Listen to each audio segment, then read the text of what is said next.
Good morning, everybody. From all over the world, good afternoon, good morning. I think Dr. Adil, for you, it's I think evening. Right. So thank you everybody for joining, and I think people are still joining in, but we will start. So first of all, thank you very much for this overwhelming response for the talk that we have started, Smart Saturday Talk series, where we are inviting various leaders in the field of smart manufacturing and operational excellence. And today we have the second episode, and we have one of the very well-known personality in the field, Dr. Adil Dalal. So let me introduce Dr. Adil Dalal. I think it's a very uh, long introduction because he has so many achievements and so many activities that he has done for the benefit of the society. But Dr. Adil Dalal is a double doctorate. Recently, he received his another doctorate from London. He's doctorate in science and also in business administration. He's a globally recognized C-suite executive and is a advisor coach for many CEOs, CXOs in the world. He has been traveling all around the world, more than 40 countries. He's also CEO of Pinnacle Process Solutions International in USA, and he serves as a Forbes Executive Council, which is, I think, very rare. He's also chair of American Society for Quality's Lean Enterprise Division, and also a past chair of American Society for Quality's Human Development and Leadership Division. He has trained more than 9,500 CXOs all over the world on lean, visualization, cultural transformation, and AI. And he has written many books. So the thing is, or the kind of the books that he has written, he has written more than 7 books now. The recent book, which is very popular on Amazon, is called Lean AI. So how do you integrate Lean and AI together? Apart from this, he has published books on legacy-driven life, the V factor, the humanetic integration of Lean and AI.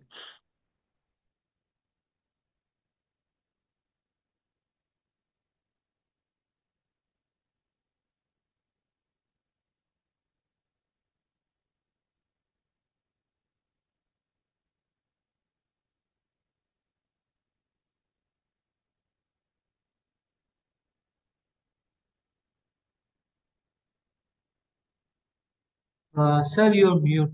On mute.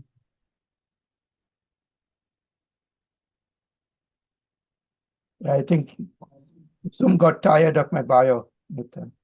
No. I think Zoom I'm is in saying Kenya. enough.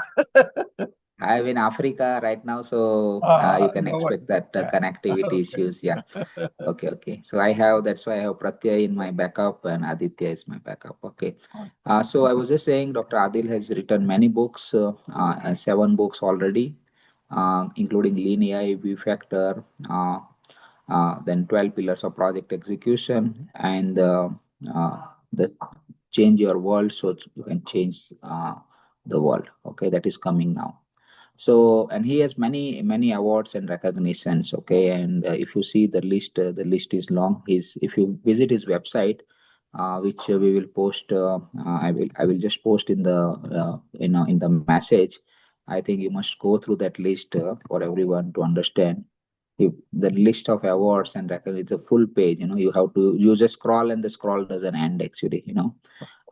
So many awards and recognitions from all over the world. I think recently I just came to know that he has been also nominated as a leader for by American Society's automotive division. But some of the awards I will just mention: Global Power Leader for Leadership Innovation in Coaching, Most Inspiring Thought Leader of the World, Global Award for Quality and Leadership, Shingo Research Award. So he's also received award from Singo Institute, ASQ Philip Crosby Medal, then Teaching Excellence Award, Axiom Best Business Book Award, the Achievers of the Asia and Africa, Hall of the Fame Award, and Most Inspiring Keynote Speaker. So I think it's our privilege to have Dr. Adil here today. So welcome, Dr. Adil. You would like to just have some opening remarks? I think, thank you very much. I hope I can live up to your, explanation. So folks, Yeah. I'm in the hot seat for Mr. Nital Zaveri. He's a good friend of mine, but he will grill me, so I'm ready for it. And I hope you guys enjoy. One request is, I know you won't be able to talk, but if you guys can show me your emojis, your heart, your emojis, if you like something, that'll keep me up. It's almost midnight here in the US. So I need your energy to stay up, okay? So that's a deal. Go ahead, Mr. Bhai. Thank you. Yeah, you already started getting it now. Okay, so I think this topic is very, very relevant, very, very important. There are two, three things that are happening in the world. One is, like we see a lot of disruptions happening around the world and a lot of trends which are changing with a new element which is now coming up. And now it seems that it's also business as usual, the war. The war is also now, it seems that it's going to be business as usual. And AI, every day, we are seeing that impact of AI and the kind of the impact that AI is generating. And so employees, employers, or both are, kind of thinking, there are two sides of it. There are people, so like we always say, there are people who are for it, there are people who are against it, and there are people who are sitting on the fence and watching the game of these people who like it and don't like it. Okay, so we want to break this dilemma today, and we want to understand, and we have to because we work with mainly industries. There are two kind of audience that we usually want to attend. One is the employees and the employers. Now for employers also, they are excited about this. At the same time, they are also worried about it, what will happen if the AI will come, then how their competition and other things will be affected. And employees are also, on the other hand, they want to see with what will happen to their job and all this. And so this topic, the impact of AI on employers and employees, is very, very relevant today. So, Dr. Adil, what I would like to say is that recent study, if you see Gallup study, shows that 66% of the remote capable US employees, this is for US, and they now use AI at the work, and 40% is using frequently, and there are people who are using it daily. That is now 19%. And we know that whatever US is the mirror, and others are also following. So my first question to you is that what does AI in the workplace really mean in 2026? And what are the AI tools that employees and employers together both are using right now? And how do you think it has already changed the day-to-day job across the different roles in the industry? So if you can just elaborate on that. Excellent question to start off with. So you need to understand that AI is almost like finding electricity and finding fire again for humankind. And I'm not underestimating, people who underestimate AI are making an absolutely huge mistake. Yeah, it is AI will become the new operating system, upgraded operating system of businesses. And the challenge is, yes, you're right. There are people who should be scared, and there are people who should be excited about it. And I am torn between both of them. If you say people are, on two sides, sometimes the same person is on two sides. And I talk a lot. I'm very pro AI. I've written books. But on the other side, I'm also very worried about humankind. My entire focus has been human-centric. How do I improve the humanity? How do I improve human life? How do I improve leadership? So this is basically what my challenge is, that how do we, as organizations, work in a place which is changing so rapidly? And let me give you an example. Just look at a scenario where you just hired an intern, okay? The intern just started with you, but it works 24/7 for you, and that intern doesn't take a break, and is almost like having an intern with multiple PhDs. Okay, if you are the employer, you are the manager, how do you handle someone like that? What do you do? Do you promote them? Do you be scared of them, or both? Correct, because your job is at risk. uh, what about the higher level people? They may also be worried about that intern who's so smart. Now, a really good leader would use that intern to their benefit, right? How can they grow the company and give a little more responsibility slowly, but never lose control of that? So today, the problem is employers are struggling with this. They truly are struggling because when you have such a unknown, such a smart entity in our midst, how do you manage it? That is the key challenge everyone is having. The numbers out there, it's a crystal ball, right? There are so many numbers out there. There are already 91% organizations using AI already. There are 92% of Fortune 500 penetration of AI is there. Okay. There are, on an average, there are about 7 AI tools being used on a regular basis. But are they really using the right tools? Okay. So from an employer point of view, they do not know how to handle such a amazing entity, who has powers which we don't even know what they can become tomorrow. On the employee side, just imagine you are working with someone who's so brilliant. What are you going to do? Compete with it? What are you going to do? Really, do you think we can compete with AI at this point? Even as young as AI is, it's only about 2 years old. So just think that we are an adult. Our brains have whatever number of years as it has on it. We have a 2-year-old who's much smarter than us. Are you going to compete with that 2-year-old, or what are you going to do? That is the dilemma employee are facing right now. So we are in very uncharted territory here. We do not know how to handle it, but the impact is going to be massive on this planet. It is going to be a life-changing experience for everyone. And so for those who are attending this, I'm going to be absolutely blunt. This is my opinion. Okay. Again, don't take this, do your own research. I don't expect you to believe every word I say. Do your own research.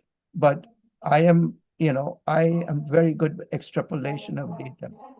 And whatever data elements I have seen, the trajectory is extremely mind-blowing. That much I can tell you. So I hope that answers your question, Nital. Yeah. No, that's very important. I think the way you explained that, imagine that you have an intern who can work day and night for you, and he's having like a knowledge equivalent to a doctorate candidate. Then what would you do? That's a great example that explains us. And also on the employee side, what you have explained is very, very, very important. So can you just let us say, for example, if we have to understand what is one clear before and after example that stands out, from your experience? Can you give us one example, both from employee side and employer side, before how they were working and after now, with maybe if you have any practical examples or real life examples, how the Sure. life is changing, that would help us to understand better. No. This is where the rubber meets the road, right? AI is not a tool, as I said, it's a complete transformation. And I have many examples. I'll give you one of them which sticks out is there was a company, a medical company, which I was working with, and I was consulting for them. But before I came in as a consultant, they basically were trying to solve a very major issue in their organization. Okay. They were struggling almost 3 months. They were doing root cause analysis. They were collecting data, fishbone diagrams, getting evidence, everything. Okay. And just that one incident was draining that company because the warranty rates were very high and they didn't know what to do. And even the root causes they were finding, they thought they found the root cause, and again, that same incident was happening. So basically, they never went down to the root cause. So I have developed a really amazing tool which allows us to solve the problem, but also allows AI to give you a solution. And when we entered that data, what they had, and all the input they had collected, within less than 5 minutes, it gave them a root cause, it gave them solutions, and it also told them where to prioritize. And when we got all the experts together, their jaws dropped open. They said, "Oh my God, this makes so much more sense." So just imagine this company who has the expertise of 30 plus years. Each individual are very experienced in this industry. But this, 1 day old came in and give them a solution which together they probably had, you know, several hundred years of experience in that company. And this one just blew them away completely. So this is the power of what I'm talking about, the before and after AI.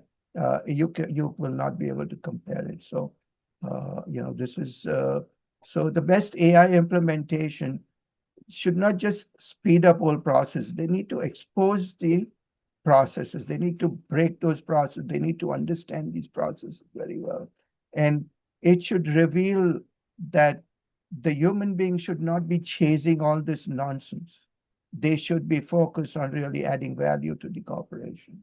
So the thinking, the humans still absolutely critical to the role, but they need to elevate their role now. They need to go to the next level when you are learning from AI, you're understanding the solution, and you're getting a support from AI to even execute that solution. So this is the synergy which we need in the future. Yeah. Oh, then that's a great example. I also now recollect, I'm in Africa. I was just assessing one of the company here, a mid-sized chemical company. They are importing, Africa is heavily dependent on imports, and the import is very, very important. So one of the supply chain guy I met, they were initially, he used to get quotations from all over the world every time. So around 150 quotations he has to receive, and then he would receive these quotations, and then his secretary would compile all this, read all these emails, create an Excel sheet, and then she would identify the comparisons, and 150, and this he has to do every month. Right. Now we just we were discussing, and then they came out. I gave them idea about how can you use AI, and then next day he came out to me and he was showing me that by using AI, he was just able to send the emails, 150 emails to all these people in just 2 minutes, and the compilation was done in 2 minutes. So the AI did all the comparisons of all the codes, and you are just just you have to take the decisions and send it across. And now I think with the new tools like the Claude and all that, co-workers, you can also automate the workflows. Yeah, so that's I think great example. So now you see, imagine this from the employer side and employee side. Employers are also saving time, because that employee was just two employees were just after 1 day in a month, they were just spending on these quotations. And now the productivity has improved. On the employee side also, they are also now focused on more value-added work rather than just doing the repetitive task. Okay. Exactly. So, Dr. Adil, I think that's a great thing. Now, my next question would be, what do you think what are the new skills or career opportunities? Let us start from a positive impact actually of AI. So what are the new career opportunities opening up for employees who want to embrace AI? And for once what once operator would now be AI augmented process engineers, right? Are there jobs getting replaced or the roles getting replaced in the organization, and what are the new career opportunities? Absolutely. I mean, so let's look at the positive. Anything to do with data analysis, AI, cybersecurity. The area which will open up on AI is just broader because right now we're looking at AI as in a very small picture. The frame is very, narrow right now. What AI will truly be is just so much more than what we think it is. So that field is just going to be broader and broader. And as we say, is that your job will not be lost to AI, your job will be lost to someone who uses AI, right? And physical AI and other things which are coming, even drones, unfortunately, even the defense industry, all those jobs which never existed will just balloon to a whole different area. Yeah, yeah. Right? And then what will go away is obviously where the human cognition is not used much. You're doing, dull work, non-cognitive work like data entry or telemarketing or something which is really not going to be really where computers and AI can take that over, like sending emails, right? Today, a person, is that the best Yeah. use of a human being's time? No. So that is where the whole dichotomy will be, is that there will be a lot of jobs which will be lost, which are menial, but at the same time there will be amazing number of jobs which will be created in the field of AI uh, but it just that uh, how do employers manage it? It is totally on the employers how they are going to manage this, because right now the trend I'm seeing, Nital, is a lot of layoffs happening, and obviously it's due to AI, but uh, I don't know how far that is sustainable for an organization. Yeah, I think in software it has already started. We It recently had started this case of Oracle. Yeah, Oracle 30,000 correct. losses right now. Yeah. So What do you think, Dr. Adil, about the work-life balance now? Will AI improve the work-life balance? Will it reduce the stress, or it will boost the job satisfaction for most of the people? What is your take on that about work-life balance with the use of AI? it will depend completely on the work-life balance, right? How we use our time effectively, correct? Some people get extra time, they'll use it up, as I say, this is not the smart, we call it the smartphone because we are getting dumber. Okay, that is not the best use of your time. Human beings need to, when they have the time, how do they use that effectively is going to be the game changer. And that is the work-life balance. Is are you really, if you, things that you could do in 5 hours, you do in 5 minutes, what are you going to do with that, 4 hour, 55 minutes, or whatever that time is left for you? What are you going to do with that? Are you going to be more productive, or are you going to just say, hey, I'm done with this? I want to just, relax now. That is not the right way to call work-life balance. So it will be a new game. I really hope that, human beings understand that the value they provide. That is why, one of the things I'm doing is I have a TV show called The Superconscious Leader. So I am really trying to make people understand that this is a new opportunity for humanity. Okay, in one way, yes, we are going to be possibly replaced by AI, but that also gives us more time to do something much more effective than what we were doing in the past. So I'm hoping we move towards the positive side of this. Yeah, yeah. Okay, great, great. I think that's very important. And what about like how are companies, especially employers, are now? What is their take? Well, because you have been working with a lot of CEOs, CXOs around the world in Middle East, in USA, in Europe. How are companies, employers using AI to attract and retain new talent now? Are they looking for AI talent now, or they are upgrading existing workforce, or what is happening in the at the CXO level and around the world? What is your feedback on that? Here is the thing: is the challenge is the type of industry and the type of maturity, right? So for really tech companies, yes, they are really investing in AI. You can see that, right? A lot of movement on the AI side. The industries which are not able to, have not used tech that much, they are completely averse to AI. Because if you don't know, you are obviously scared of that, right?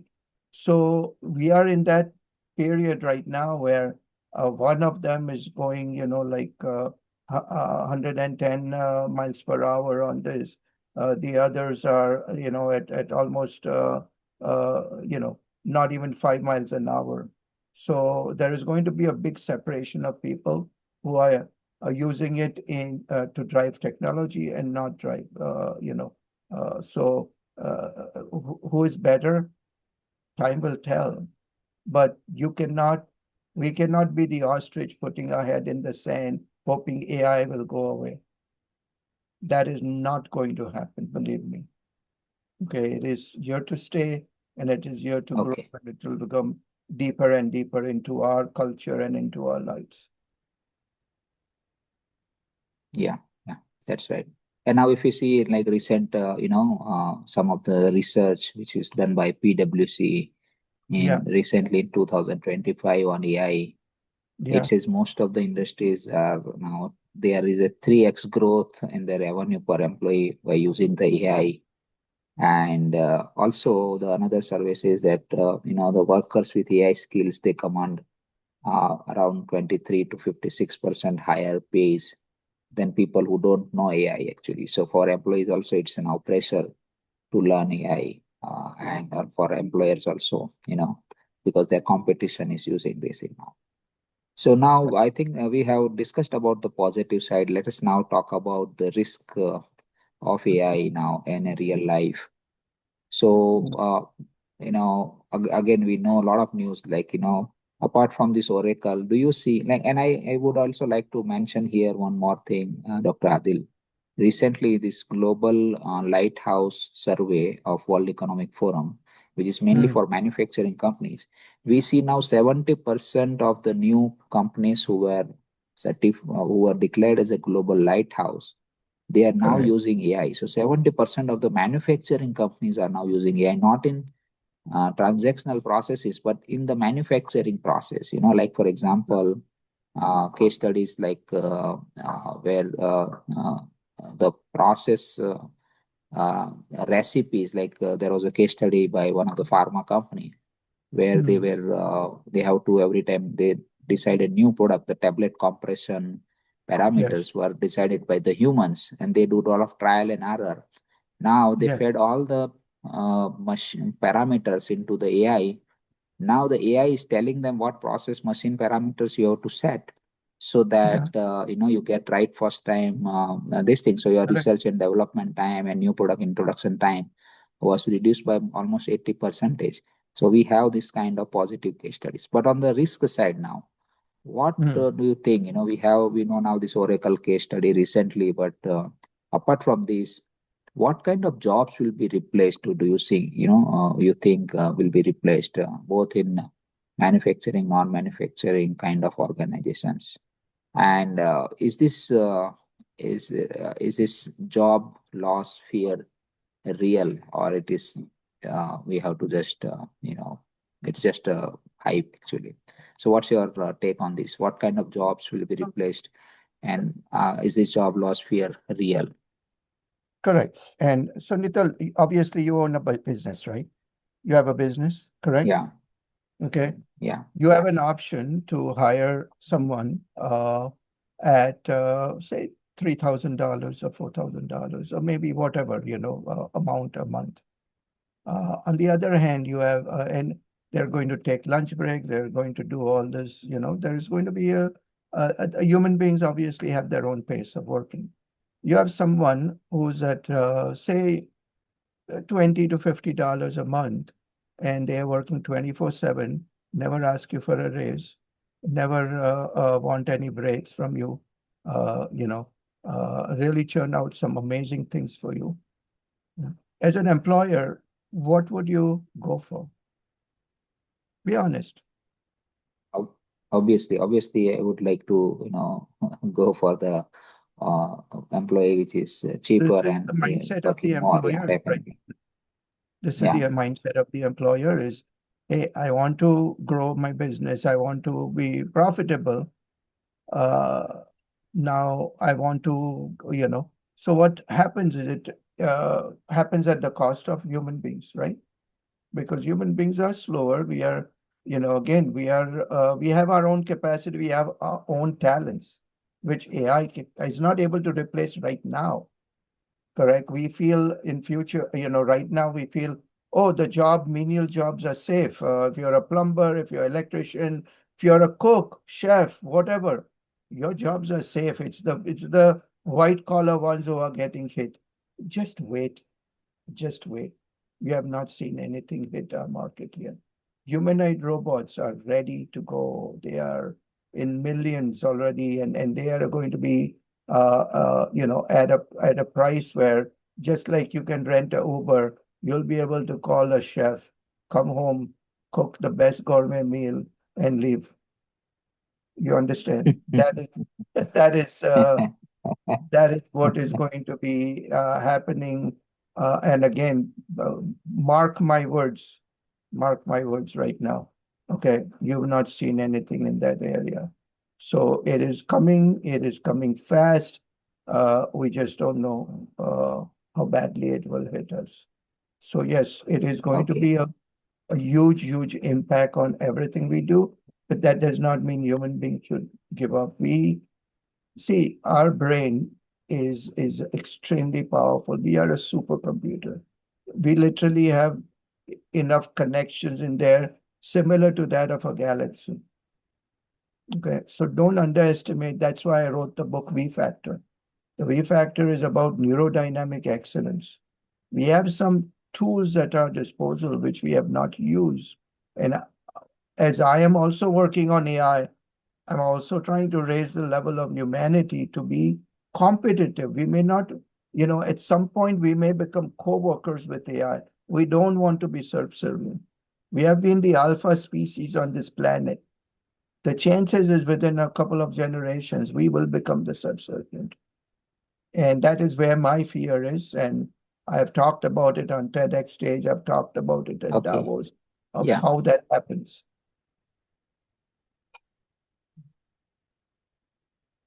Make sense?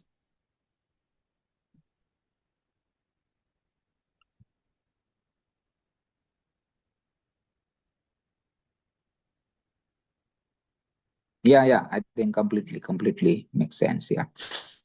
So now, what are the challenges for the employers, and what are the hidden costs and the implementation headaches Um, for the employers? What are the challenges and what are the implementation headaches that you see they are facing? Can you throw some light on that and Absolutely. The challenges are the the risk for unknown, the right? employers? The ROI is what they are worried about, right? So what they are worried about is, are they making a mistake in investing in the thing is, today AI tools are expiring faster than milk in your fridge. You understand? New tools are coming up, OpenClaw and other tools which are just coming into the market and just taking over things which you never thought possible. So the challenges for the employers are not only which technology to adopt, because there is a lot of investment, right? You are putting yourself at a mercy of a technology which you have no understanding of. That is a big risk. The other big risk is the privacy and ethics. If you start using AI in a wrong way, you are going to alienate your own people. You're going to alienate a lot of the your users. That's why you saw recently what happened with Anthropic, right? When they were asked to do something and they refused. They lost the business, but they refused to because if you see what uh, if you see the challenge right now, if you know what happened recently with Mythos. Mythos is a Anthropic tool which was they actually stopped it. They it is so powerful that it went and found vulnerabilities in all our banking, government systems, and everything. Where uh, you know even absolute experts in that area had no clue these are vulnerabilities. So what happens is even today, the economic secretary here is holding all the meetings with the banks, the CEOs of the banks, saying, "Look, you guys have opened up. Yeah. This is you're going to bring down the whole financial market. AI has been able to find these holes. That's why they are not even releasing this product because, again, human beings have a very tendency to either be good or evil, right? When you're Yeah. going to start that same tool in the hand of an evil person, that scalpel will become a weapon, and the doctor is going Yeah. to use it in the right way to cure a lot of the things. Which one gets this tool is the challenge right now. Who is the first one to Yes. grab it? Yes. Or both grab it and start Yeah. fighting. That is where my fear is, and that is exactly where there are a lot of code reds in AI technology right now. Yeah. Okay. Okay. I know. Thank I you think for your heart that's a side. great. I love it. Yeah. Thank you. So let's say, like recently McKinsey also said that today's AI theoretically automates 57% of the current, US work hours. But the adoption of the human partnership will determine the outcome. So considering that, and if we look beyond, let's say 2030 and beyond, what do you think will happen Mhm. to how do you see the best AI and human collaboration model working? That would be my last question, and then we can take the questions from the audience. Yeah. So, Uh, that is answer I have given in my recent Forbes article. It is already out, but I'm going to put it on LinkedIn. So please, if anyone can put my LinkedIn this for them to because that paper will be yeah, there. I talk about three areas. First is, augmentation. So what we are going to do is the first wave, which is happening right now, is augmenting. We are using these tools. We are adopting AI in a much, if we are trying to speed up the thing. That will go on for a few years. It's not going to stop right now. The second wave is going to be autonomy, where AI is going to take the decisions. Humans will not be needed. Believe me, the fear yeah, is not about AI alone, is the AI becoming kind of sentient or becoming working on its own. Okay. It may not need human beings or it may need human beings for a very ordinary things. I'll give you an example. Okay. And yeah, Waymo cars? Do you know Waymo? What Waymo cars are? They have this big yeah. dome I on have heard. in the US. Yeah, It's like I'm in Austin and you see Waymos everywhere. Okay, now yeah, one of the things is if I'm a passenger, I get out of there and leave the door open. Waymo has no way to close the door. So, and the car will not move with the door open. Okay, so what do? mm, They find the closest delivery, Uber Eats and all the people, they link to that app and give them $10, 25 cents, or whatever it is. Go close the door to the Waymo. That is the job. So that is what they call human in the loop. That's not the job we want from AI. You understand? That's not the Yeah. job we are supposed to be doing as human beings. So unfortunately, it's already happening. Okay. And the Yeah. third wave will be the integration, is where humanoid robots are going to hit us to a scale where, either we will not be needed, we may get into a basic income level, or something will come about which will really make human beings really obsolete at some point. And that is my biggest fear right now, is that, humanity being affected to that scale. And this is where governments need to get involved. This is where tech leaders need to get involved. This is where, teachers, students, every one of us, that responsibility falls on us. What we are Mm. doing right now is we are giving all our decision-making power to AI. We are losing control one click at a time, one question at a time. We are losing control of our own destiny. And that this is where my fear is how do we work as a team? And I do have solutions for it, and I am already implementing it. If any of you attend on the 30th of this month, we are doing the RCA AI class. I will demo that. Even on Yeah. 24th, I'm doing a OPEX class. I have some tools which I will show you how we could start adjusting those things. Okay, so this is Yeah. very important to understand, is those three waves will come, and that article I'll share that with all of you. Yeah. Sure. Sure. Thank you. Mhm. So I think that's a great, insight on this, how the future looks like. So there is definitely, I think you explained it very well. How human and AI will work together in future. That Vimo example was very interesting. Okay, now I have allowed participants to unmute themselves. So maybe Sure. if any participants would like to ask questions, you can please unmute yourself and ask questions to Dr. Adil directly. So anyone would like to go ahead?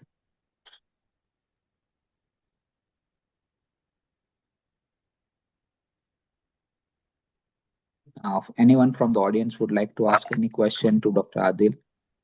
Yeah, Hi, Nital bhai. yeah. Hi, hi, hi. I am Yogesh Pandya. I want to just Yeah, have yeah. Hi, one Yogesh bhai. How are question. you? I'm fine. Yeah, please, Uh, please. so thank you for arranging wonderful talk. And one questions I'm having in mind. So basically, I'm working with the Berkshire Hathaway company, Marbon Group, US MNC, and we are in the aerospace business. Mm-hmm. And we are supplying the Mm-hmm. material, aerospace grade material to the across the world. And Mm-hmm. now the challenges we are facing is before supplying to the outside world, we need to do the actually visual observation of the ID surface of the tube and OD surface of the tube. Mhm. So Mm-hmm. how this AI can help me out to actually do the wonders in this particular fields? That's what I'm looking for. So can you just guide me in that way? Sure, Yogesh bhai. This is excellent question and a very practical one. This is the power of AI. Okay, this is truly the power of AI, because not only will it help you detect the issues, it is going to help you predict the issues. You understand? Yeah. I actually already have developed a tool. If I get a chance in the OPEX, I will show you a visual demo of a visual inspection system which I have created. Okay, where it can say good parts, bad parts. It will be able to identify those. It can help you understand. But the key part is you don't only want to detect it, you want to prevent it. That is going to be the game changer for you. And Yeah. there are tools already in place, and I could connect you to the people who have a lot more experience than me in that area, or I could at least guide you on how to create, because you know I have a lot of experience in this area too. So But vision-based AI systems. yeah, the only advice I can give you at this point, don't be satisfied by just detecting the defects. I Okay. agree with you. AI is much more smarter and more powerful than that. Yeah, great. And thanks for valuable input. Only Well, in continuation of this question, suppose we'll implement that. So tentatively, the cost benefit ratio, suppose we'll see, then how it will works basically as a business perspective. as a business perspective, I mean, aeronautics is the parts are not cheap, right? We are not talking ordinary screws and all. So Yeah, the ROI is right there. The initial investment will be there, but the ROI is fairly quick. I mean, one customer who is unhappy with you, how will you put a number to that? Correct. okay, So it's not the cost of putting it in. It's the cost of not being able to deliver good product. understood. Correct. So Yeah, the cost of poor quality is what you have to be worried about, not the cost of implementing quality. yeah, absolutely. Correct. So Okay, so thank you for your valuable inputs, and I think welcome. we'll discuss and connect separately. And I think Yes, I'm interested I've, to do this. Okay, thanks a lot. perfect. Thank I've you. put my LinkedIn profile for everyone to check out and connect, and or you can directly contact Nital by. He has my contact too. Sure, sure. Thanks a lot. Welcome. Yeah, thank you. Yeah. We have Mr. Ashok Jain who wants to ask questions. Mr. Ashok Jain, how are you? You can just unmute and you can ask directly.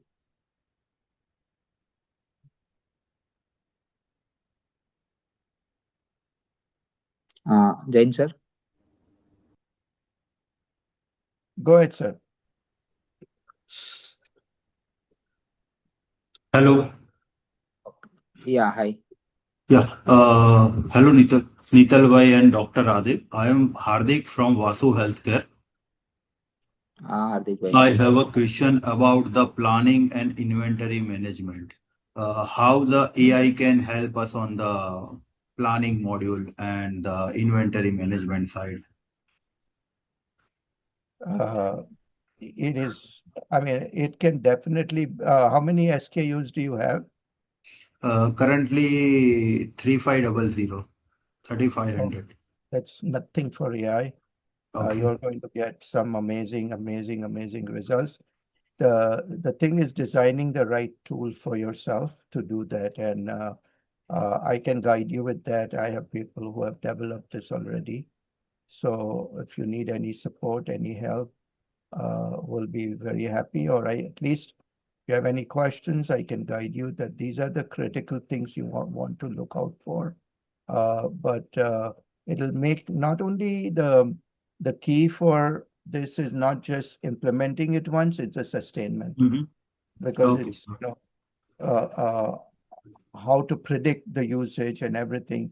That's where the AI will help you tremendously, not only implementing a great system, but also predicting how to keep up with that. You will, I had developed a system a few years ago for a medical company.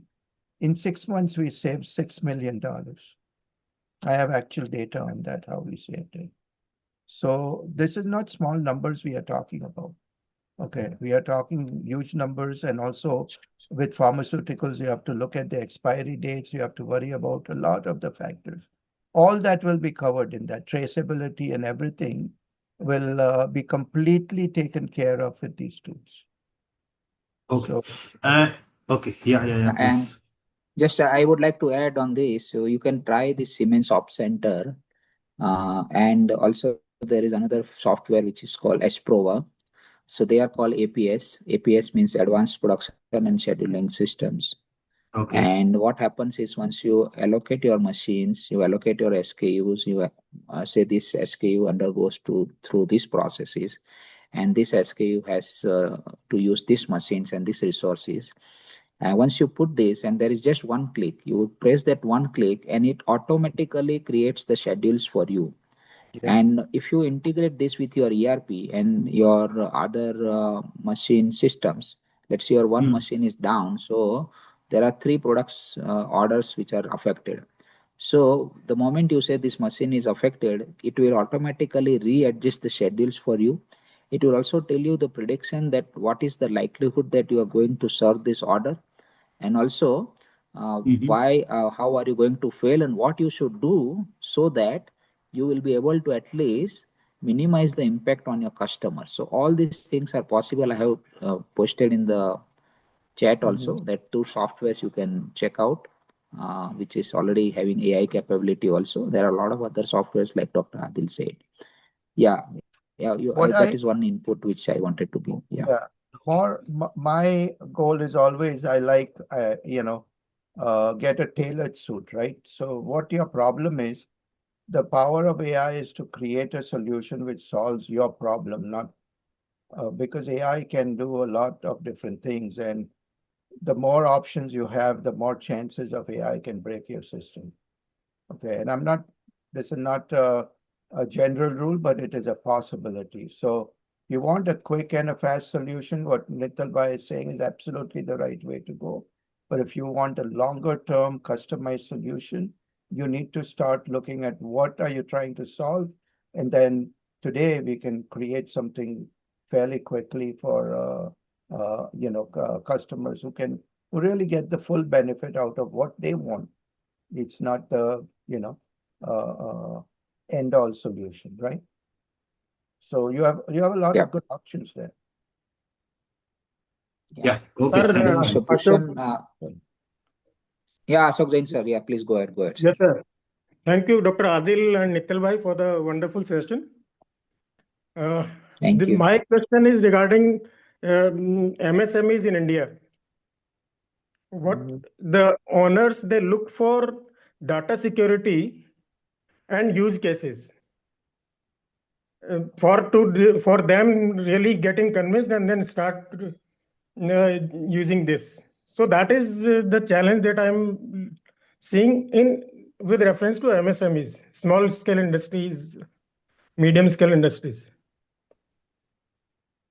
So how to convince them? You have to convince them, yes. So what they look for is use cases. Exactly. So specific to their area, say manufacturing, especially in manufacturing, they are more concerned with their especially their recipe and all that should not go out. So and I agree with them. I agree that IP protection is very important.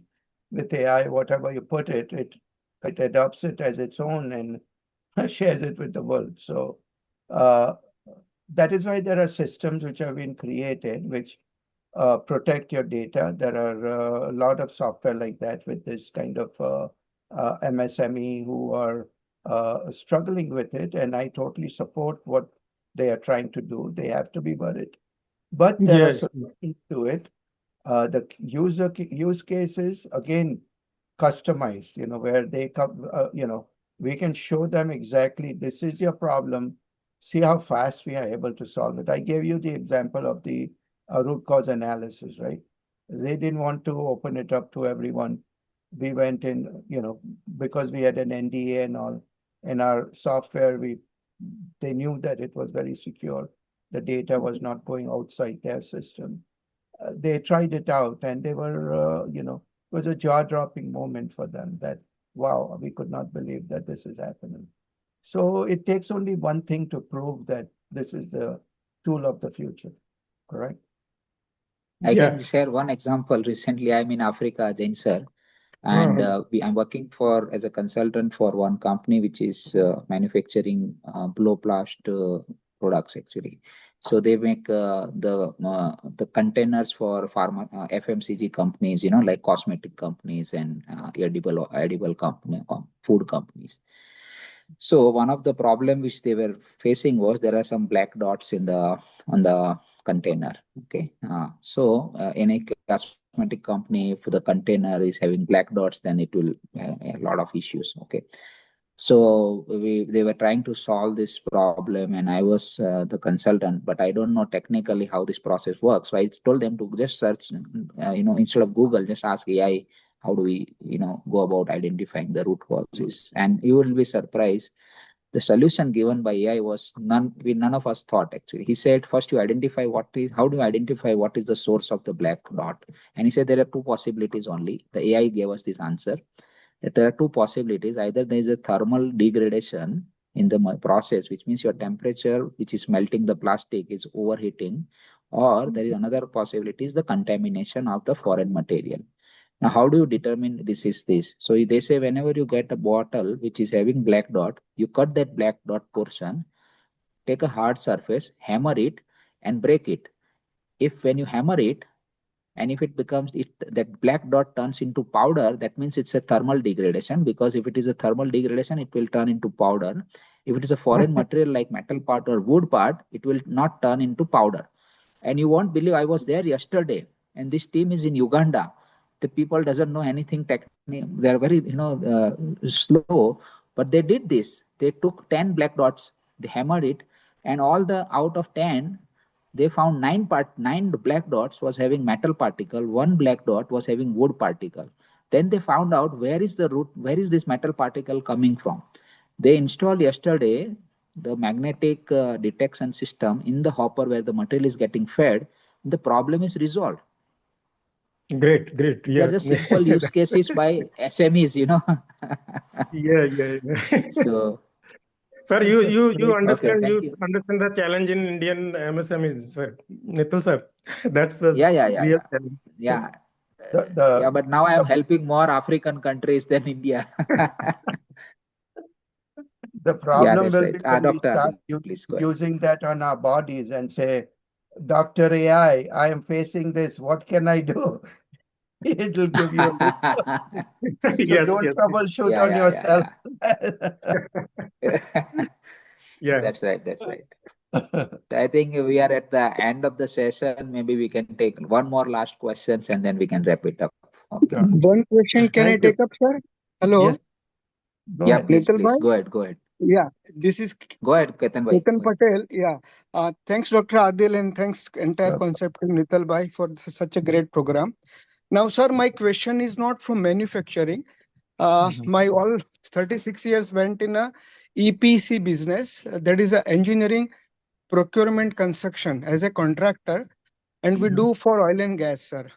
Sure. So would like to know, I mean, lot many applications we could, hear very good, very bright examples in manufacturing. Sir, any opportunity you had to work with or any light you can throw, sir, that will be great beneficiary to us. EPC business. Yes, Absolutely. he has written a book Procurement. on project management, project excellence. So maybe, yeah, please, sir, go ahead. It's Uh, one of the best selling book on project management and project excellence. Yes, Dr. Adil, please. No, I think so. Basically, give me an example of what you are purchasing, what type of parts, and all that way I can make that example. Okay, Something sir. which you can. Okay, sir. Basically, we are doing total engineering, which involves more than 8 disciplines: civil, electrical, mechanical, and Correct. so on. Correct. And then the procurement portion is right from cement, reinforcement to the heat exchangers, cable, various instrument controls and all. And Correct. construction will put, and all are work on different part of the world. Hmm. Manufacturing, everything is different part we have to bring in at construction Right. site in India or abroad, and our construction team will assemble at site, sir. And Correct. finally, we have to show that customer that when you feed the crude, you get petrol outside. So this is whole cycle. The project cost may go about say $1 billion, and it goes Yeah. for a 3 to 4 years, sir. I'm just giving you the very over top Sure. level idea, sir. So just I Sure. mean Sure. very Totally agree. curious to know. I mean how and what we can do, sir, to make this better. Oh my God, there are so many possibilities. So the only thing I can tell you is, so obviously the scheduling part, the planning part, the finding suppliers, doing the complete RFQs, everything can be automated completely. You will not need a single human being to even go out and search for that. If you do a complete workflow, but that's not what I'm recommending. My recommendation is number one, okay, do not apply AI till you understand the whole process, you have mapped it out, you understand where the wastes are. if you are going to apply AI on top of your current process, you are going to automate waste. It's not going to help you tremendously. So the benefits will not be there. My Uh-huh. recommendation is step one, you know, focus on process. Again, there are articles I have written on this. I could share it with you. Forbes article, which exactly focuses on this point, is automating, just automating processes without optimizing them is just automating waste.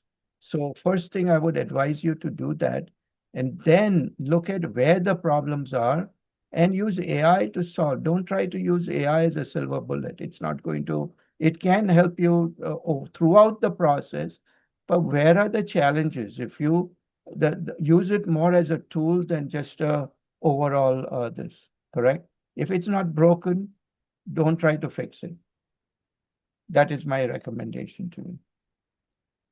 Yeah. Sir, thank you so much, sir. Very, very bright insight, sir. Thank you so Thank much. you. Thank you very much. Yeah. Just just to add on this, Mr. Ketan Patel, there are now already use cases in EPC. For example, even designing, there are now generative design softwares. Now Autodesk has come out with, and other companies also have come out with softwares where you just give a prompt and it designs for you. Okay. And it is not just in theory. Now there are a lot of applications happening. Siemens is also coming out with generative AI design concepts, which can reduce the engineering task of creating the overall design and all that drastically. You can reduce the time and efforts.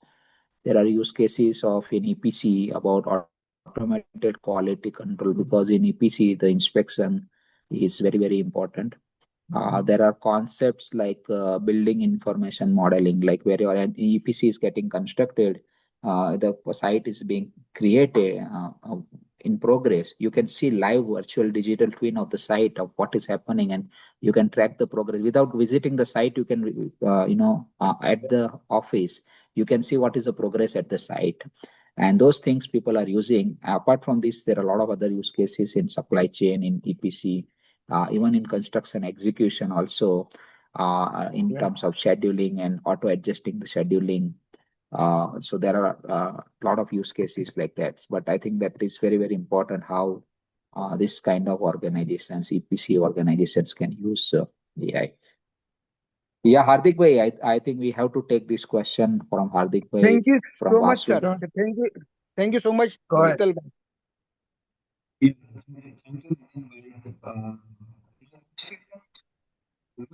Yeah, Hardik bhai.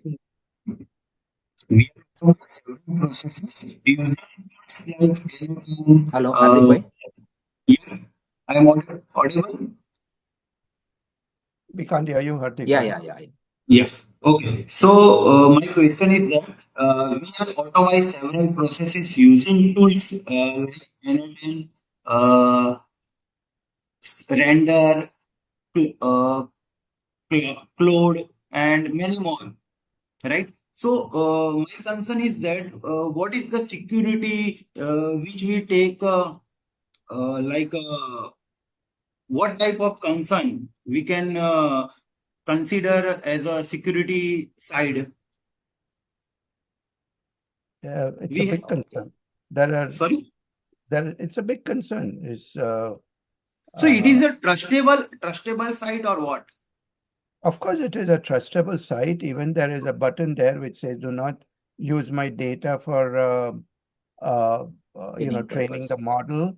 But that Yes. does not guarantee anything. It's your Okay. data. You are Okay. ultimately responsible for your data.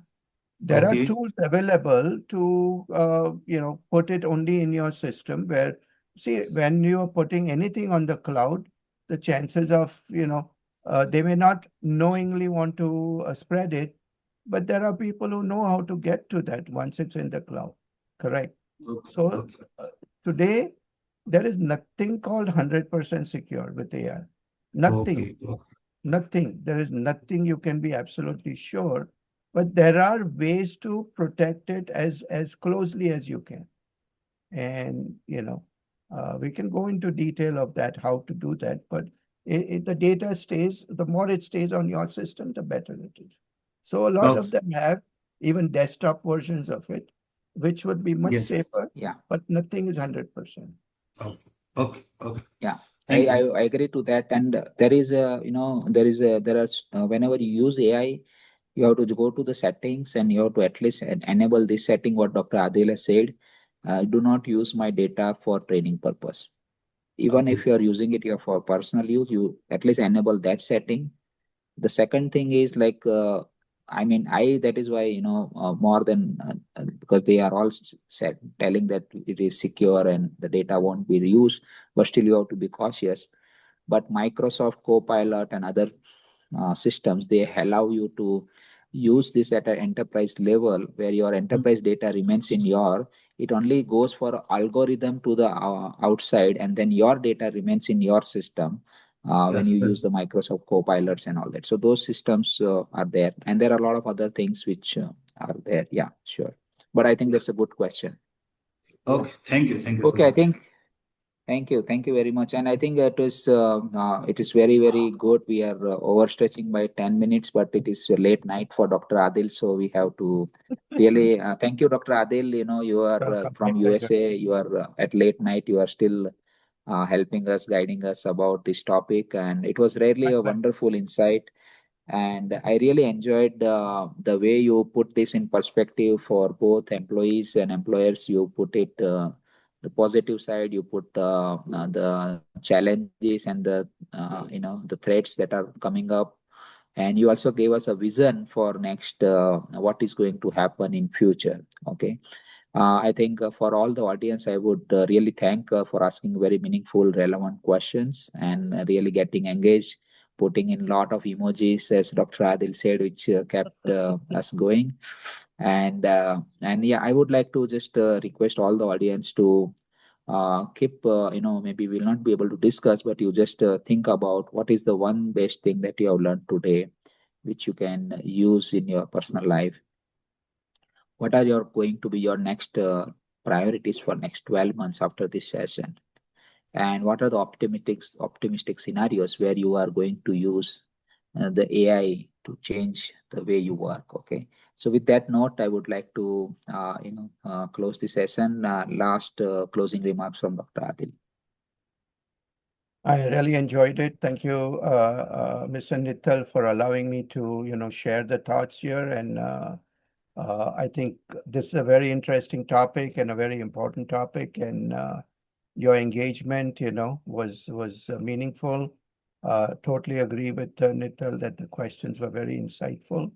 And even if I have been able to share and improve, your knowledge, even by 1%, I feel myself honored. So thank you for this opportunity. Thank you. Thank you, everybody. Thank you. Bye. See you in the next Saturday.